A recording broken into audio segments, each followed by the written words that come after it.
والله waxaan u arkaa nasiib darro aan u arkaa anigu waxaan ahaa maamulkii hore oo ximan iyo xeeb la dhihi jiray isbitaalkana waxaan ka soo horjeednaa dagaal inuu dhaco wixii dagaal la yidhaahna ay sheego dhibaato maahan oo keenayn wax sharaf keenayn marka waxaan leeyahay dadka dagaalka wada ummadda xabadda isku sidatay iska dhiga samaan iyo walaaltinimo iyo sharafna u soo jeesta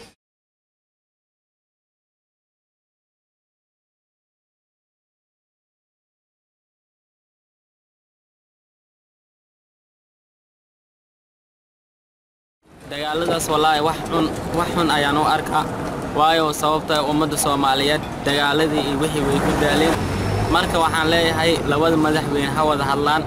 ee maalin walba dagaalkan oo dhibaatadan ummadda barakeeyso dhiigooda daadanay hantidooda gubanayso waxa laga dhaafaalay ummadda Soomaaliyeed meel walba ay joogaan waxaan baq ugu jeedinaa dagaaladaas inay dadaal ka geystaan sidii loo joojin lahaa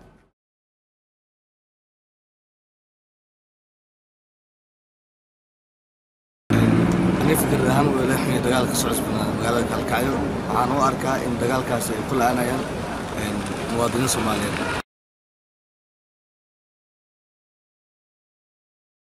waxa keenay dhibaatadana waxa weeye ninkii gudoomiyaha gobolka waxa la yiri madaxweynaha nin kasta marka sidii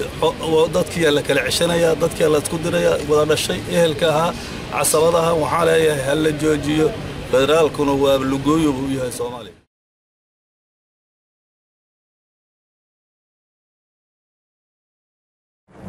labada walaalaha haday seeftooda isugu yimaadaan kan wax dilay iyo kala dilaba naartay ku jiraan ayuu nabigu yiri kaleey salaatu wasalaam waliba saxaabadu way weydiinayaan rasuul ilaahay oo midka wax dilay